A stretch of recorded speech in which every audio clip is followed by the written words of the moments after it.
I have found the biggest hypocrite of the Glasgow Global Warming Summit. It's not just a climate hypocrite, but a communist one. To Lam is Vietnam's Minister of Public Security, the kind of guy that locks people up for not being pure enough, being a threat to the regime. And he went to the Glasgow conference to hear all about how people had to cut their global warming footprint. You know, things like you've got to fly less, you've got to eat less meat, that kind of stuff. But no sooner had he heard all this than he went to London and first paid tribute to Karl Marx, the founder of communism, at Marx's tomb there, the tomb of the man who said, you know, to each according to his needs.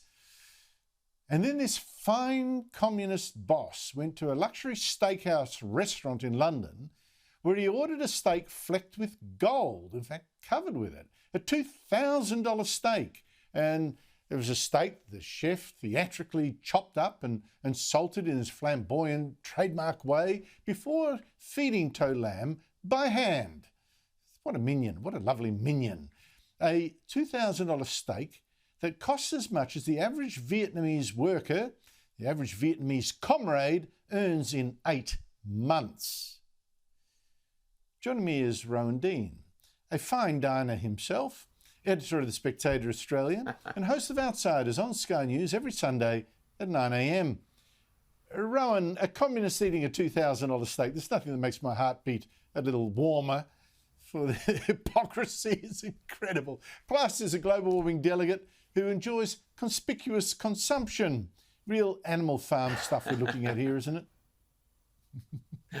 Well, Andrew, I think you're letting To Lam off a little bit lightly. I don't think he's a double hypocrite. I think he's a 5-star hypocrite, like those lapel, those things he had on his shoulders there. I think he's a 5-star hypocrite because you've nailed him on a couple of things, but there's plenty more things. Yes, he's a hypocrite because there he's eating meat, and of course meat is the great villain at COP26, and the global warming crowd now want us to not eat meat any longer. And he's also, of course, flouting communism's idea of equality, but of course, he's in very good hands in that. I mean, every communist has always done that. So if you're at the top of the communist tree, you live like a king. So that's okay. But did you notice as well that the gold leaf, that the meat comes in gold leaf kind of wrapping, and you eat the gold as well. Now, that gold leaf must be the most carbon-intensive food and the least nutritious food on the planet, because we know that the price of mining gold has gone up 28% in the last few years. So to mine gold is hugely carbon intensive, but then to eat that gold, which has zero nutritional value, must surely be the ultimate, if you like, taking the mickey out of global warming.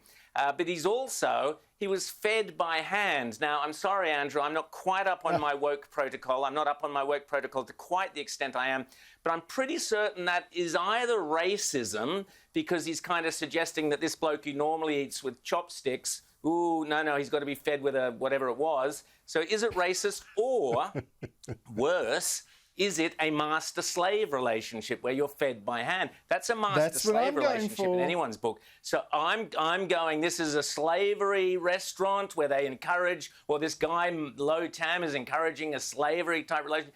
Every which way, this bloke is just completely on the nose, much like I suspect that steak after it's been sitting there in its gold leaf for however long it sits there. Well, I take it that To Lam would leave in the toilet a week's wages for one of the comrades back at home. I just think that's just this is just amazing.